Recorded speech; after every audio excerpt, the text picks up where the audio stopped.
Ninguém imaginava que, em uma pequena cidade do norte da Alemanha chamada Kiel, nasceria uma figura que décadas depois mudaria para sempre o rumo da internet. Lá estava Kim Schmidt-6. O Kimball menos nasceu em um lar cheio de tensões. Fugia das brigas entre seus pais. Ao se refugiar no quarto, descobriu nos computadores não só consolo, mas também poder. Seu pai, violento e alcoólatra, perdeu a batalha pela autoridade em casa para um garoto magro, obcecado por códigos, que se perdia em linhas de programação até tarde, testando os limites do desconhecido. Foi ali que uma das ideias principais de sua história começou. Ser sempre mais inteligente, sempre um passo à frente de quem tentava pará-lo. Ainda muito jovem, Kim construiu o que se tornaria seu primeiro negócio ilegal. Um servidor de troca de software pirata. Não era apenas um ponto de distribuição. Era uma central de inteligência hackers, um lugar onde arquivos eram compartilhados e vulnerabilidades furtadas. Enquanto ele observava padrões, aprendia com cada clique e registrava quem baixava o que procurava, como agia. Em pouco tempo, sua reputação digital se espalhou. Kimball, referência ao fugitivo injusto do cinema, ganhou status em comunidades underground, uma mistura de herói fora da lei que começava a atrair atenção não por causa de violência, mas por causa de um talento raro, antecipar passos que ninguém ainda tinha imaginado. Aos 17 anos, recebeu sua primeira sentença judicial, 2 anos de prisão suspensa por atividades de pirataria. Em vez de se tornar um alvo discreto, utilizou o julgamento como palco. Aproveitou-se de uma mídia que ainda mal entendia informática para construir uma narrativa pessoal. Aparecia como o garoto doente de inteligência superior que enfrentava as grandes corporações, e isso funcionou. Em vez de medo, sentia-se impulsionado. Em vez de se ver limitado, sentia-se liberto. Ele sabia que controlar a mídia era tão importante quanto controlar sistemas, e fazia isso como mestre de palco. Entrevistas cheias de frases de efeito, declarações bombásticas de invasão de bancos, e até do Pentágono, que menos mesmo sem comprovação, faziam seu nome reverberar pelos circuitos políticos e tecnológicos da Alemanha. E não parou por aí. Fundou a empresa Data Protect, uma companhia de segurança cibernética que tinha um paradoxo inescapável. Era um hacker oferecendo proteção digital.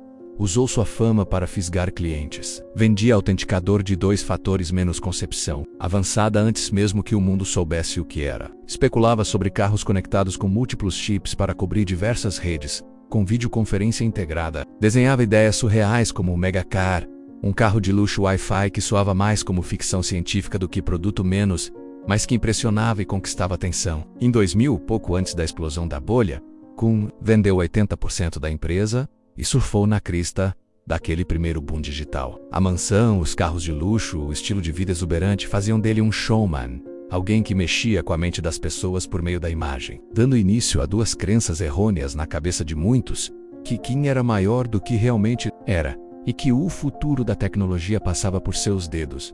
Mas a bolha estourou. A crise global derrubou muitos nomes, inclusive o dele. Havia tentado usar o hype para salvar uma falida startup de e-commerce chamada Let's Buy It or.com. Apareceu em programa de TV, comprou ações baratas e vendeu no auge. Os retornos foram tautológicos. Pena suspensa de 20 meses. Multa de Euro 100,000. Impresses this moron under. Ainda assim, quando a maioria teria escolhido desaparecer, ele decidiu atravessar o planeta e reaparecer em Hong Kong, menos cidade polarizada entre o velho mundo e o futuro, com regulamentos mais frouxos e um ambiente ideal para explorar novas ideias. Continuou ostentando na internet menos mais carros, mais viagens, imagem de sucesso que desenhava enigmas para os curiosos e provocava irritação em poderosos e autoridades que viam nele um exemplo de impunidade digital, sem quebrar as regras que ainda o protegiam. Kim passou anos reunindo conhecimento vivo dos bastidores da internet, aprendizado silencioso dos modelos que surgiu enquanto as novas plataformas ganhavam força. Observar, acumular e esperar. E na virada de 2005 aconteceu. Ele lançou o Megaupload, um serviço de nuvem sem contas, sem formalidades menos apenas upload e link direto para compartilhar arquivos. Uma ideia brilhante na simplicidade perfeita. Para o momento em que o streaming legal ainda era caro, lento ou inacessível. Com essa plataforma, Kim fez história. Megaupload se tornou o 13º site mais popular do planeta, com 50 milhões de acessos diários, representando 4% do tráfego mundial. Isso aconteceu antes mesmo de Netflix e Spotify dominarem. Filme, música, software, livros, tudo estava ali, liberado em alta velocidade, sem barreiras, sem custos. Hollywood e a indústria da música encararam aquilo como uma bomba. As receitas que vinham de vendas de DVDs, ingressos e downloads pagos foram derrubadas em questão de semanas. Os maiores estúdios e gravadoras iniciaram uma ofensiva coordenada, processos judiciais, lobby político, pressão internacional. Eles queriam unicamente um alvo, KingUr.com. Mas ele nunca foi oficialmente dono da plataforma. Megaupload apareceu no papel através de uma empresa registrada em Ilhas Maurício chamada Vister Limited. Um cidadão finlandês de nome complicado aparecia nos registros menos, mas era King. Ele usou um passaporte europeu, uma identidade paralela. Vivendo na Nova Zelândia, era tão conhecido quanto protegido. Uma figura pública excêntrica que mostrava jatos e festas, mas também se escondia por trás de um nome sofisticado. Tornou-se uma celebridade digital, gamer de Call of Duty, ranqueado, multimilionário e irreverente, defensor ferrenho da liberdade na internet. A pública e poderosa campanha multimídia de Kim tinha frases provocadoras. Eu uso Megaupload, acompanhadas de videoclipes com estrelas pop. Um Robin Hood digital ou vilão corporativo? Hollywood escolheu a segunda opção. Chamaram-no de assassino da indústria cinematográfica. Em 20 de janeiro de 2012, a faceta real do show terminou. A Operação Takedown, liderada pela Polícia Federal norte-americana e forças especiais da Nova Zelândia, invadiu sua mansão em Auckland no meio da noite. Confiscaram carros, relógios, discos rígidos e servidores. Mandados de busca foram cumpridos em mais 8 países. As acusações eram pesadas.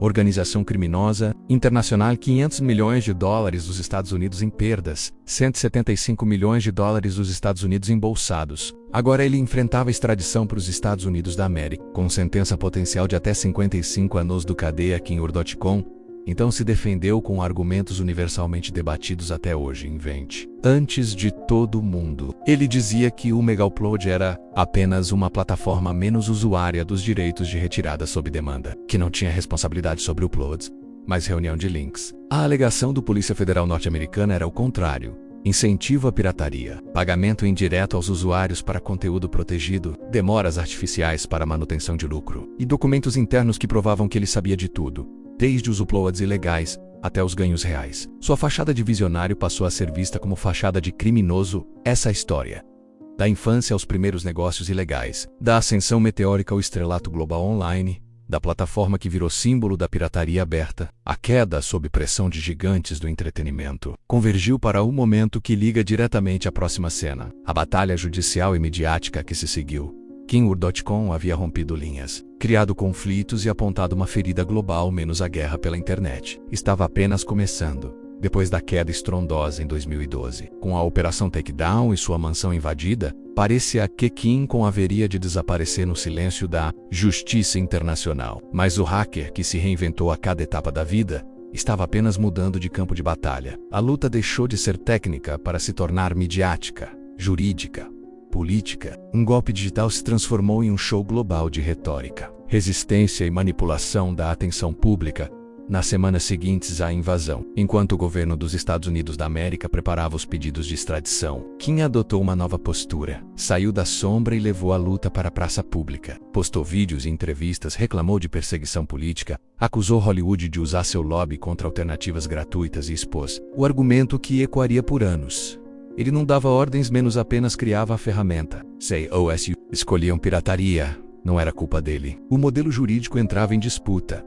Ele aceitou ser personagem central de um debate global sobre responsabilidade de plataformas. Logo, convenções de direitos autorais, imunidade de intermediários, jurisdição em nuvem menos, tudo se transformou em discurso viral. Estadistas, acadêmicos, defensores da privacidade e liberdade digital começaram a se posicionar.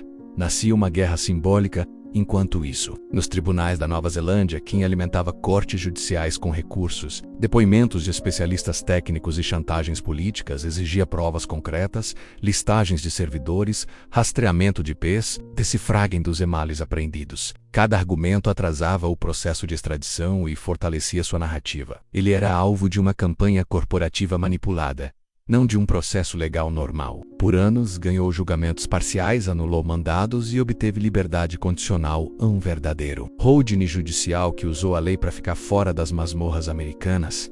Em 2014, lançou o mega sucessor do Megaupload, prometendo criptografia ponta a ponta. O slogan era sedutor: Nem eu, nem você. Apenas, a ideia era resgatar a confiança digital perdida a olhos nus, mas paralelamente equipes de advogados americanos vazaram evidências. Quem sabia assim do conteúdo protegidos por direitos autorais e, em muitos casos, se beneficiava financeiramente, havia pagamentos. A uploaders que enviavam material popular, planos internos para otimizar tráfego, anúncios direcionados para conteúdo ilegal, trechos de e-mails mostravam negociações para monetizar arquivos sensíveis, incluindo lançamentos previstos. Ele alegou que a Mega era diferente, mas a sombra da lista negra da MPAA e da RA o perseguia. O epicentro da tempestade veio em 2015, quando estrelou série documental e podcast sobre sua vida. Nas versões oficiais ainda era o gênio incompreendido. Em outras, e havia muitas, era o homem que traficava dados em escala global. A história seguia seu ritmo. Saudável rebeldia digital versus interesses corporativos escondidos por trás de leis obsoletas. Ele virou símbolo, herói e vilão simultaneamente, protagonista de debates sobre livre acesso ao conhecimento, privacidade e direitos digitais. O hacker que virou ativista, e o ativista que virou estrategista midiático, não era só um papel. Ele se candidatou à política, fundou o Internet Party na Nova Zelândia, tentou entrar no parlamento, falou em mídias independentes. Seu apelo era simples: dividir do entre. Quem fecha plataformas replica modelos de censura, e quem responsabiliza criadores se torna patrão da liberdade. Com isso, arrastou seguidores e criou clivagens. Apoiadores de tecnologia global e defensores de propriedade intelectual se confrontaram em debates acalorados. Fóruns online, conferências e jornais do mundo inteiro, e ainda assim o Tribunal dos Estados Unidos da América seguia firme. A extradição foi autorizada em 2024. O julgamento final estava marcado. Quem esperava na Nova Zelândia, agora com 50 anos, enfrentando o risco real de 55 anos do preso, enquanto se recuperava de um derrame. Em cada audiência exibiu vestes caras, rostos, esposa e filhos. Humildade indissimulável, lágrimas controladas, argumentações técnicas, defesa pública. Apresentava suas ideias como inevitáveis, históricas, humanas. Fazia pausas dramáticas. Em certos momentos, olhava para impressoras e servidores apreendidos. Fazia alusão ao tempo em que só se importava com código. Agora se importava com justiça. O juiz escutava por horas testemunhos de diretores de estúdios, produtores musicais, especialistas em DMCA e segurança digital, entravam e saíam do tribunal, desenhando um quadro confuso: crimes ou conquista, hacker ou visionário. Enquanto isso, Megaur.com reinventava sua visão. Serviços pagos de armazenamento, criptografia verdadeira, foco em privacidade, timidamente buscando diferenciar-se do velho mega-upload, mas a sombra do passado bloqueava a credibilidade. Seria possível a redenção? Sempre apareciam headlines questionando sua real motivação. Era correria de samurais digitais, advogados analisando logs de servidores, legisladores debatendo acordos internacionais, ativistas mandando mensagens de moral, todos assistindo. No cerne da cena 2, existe um momento de virada. Deixou de ser apenas cara que foi pego para se tornar símbolo de algo maior, lutando por um código ético global. Sua vida jurássica foi devastadoramente pública, com julgamento midiático e institucional. O que parecia um hack acabou criando uma plataforma de resistência digital, embora ainda controversa e incriminada. E é assim que a história se conecta perfeitamente à última cena, o momento do derrame, a extradição iminente e as últimas palavras proferidas antes de cruzar o oceano. Ele não era mais apenas um hacker que quebrou sistemas, ele era um homem tentando reconstruí-los, propondo um tratado de liberdade em pleno tribunal. A guerra pela internet chegava ao seu ápice. Corpo físico contra corporações globais. Verdade versus dinheiro, privacidade contra controle. E dentro de cada clique, no tribunal ecoava uma pergunta definitiva: qual será seu legado? Sources. O que acontece quando o hacker deixa de ser o herói do próprio roteiro e se torna o fantasma de um sistema que ele mesmo ajudou a destruir? Quando a fama se transforma em fardo e a liberdade vira contagem regressiva? Kingur.com estava prestes a desk. A essa altura, tudo que um dia construiu, o império digital, a imagem de gênio rebelde, o discurso sobre liberdade de informação menos começava a ruir sob o peso das consequências, porque no final, não é o que você diz que define sua história, é o que você deixa para trás. E quem estava prestes a ser forçado a encarar esse espelho a gosto de 2024, o ministro da Justiça da Nova Zelândia assina oficialmente a ordem de extradição para os Estados Unidos, depois de mais de uma década travando batalhas nos tribunais, desafiando governos e estruturas inteiras com seus recursos jurídicos quase infinitos. Chegou o fim da linha. A notícia explode na mídia mundial como uma bomba digital. Kim Ur-Dotcom será extraditado. Era o colapso final do mito. A queda do símbolo. Não havia mais recurso, não havia mais prorrogação. Era a sentença escrita não apenas nos autos do tribunal, mas na história da internet. O homem que abalou Hollywood, que desafiou a indústria do entretenimento, agora enfrentava o próprio sistema que dizia ter quebrado. Mas o destino, sempre irônico, tinha outra carta para jogar. Menos de 3 meses depois da decisão final, em novembro de 2024, Kim sofre um derrame cerebral severo. Seu rosto desaparece das redes, sua voz silencia. Nenhum pronunciamento, nenhuma live, nenhum vídeo provocativo ou tweet explosivo. Apenas uma única postagem discreta no X, antiga Twitter. Estou me recuperando. Por favor, paciência. E orem por mim. Era como se o próprio sistema tivesse desligado o último servidor de sua resistência. O mestre da autopromoção do espetáculo, do controle narrativo absoluto, agora dependia da empatia do público, menos aquele mesmo público que ele entreteve, provocou e desafiou por tantos anos.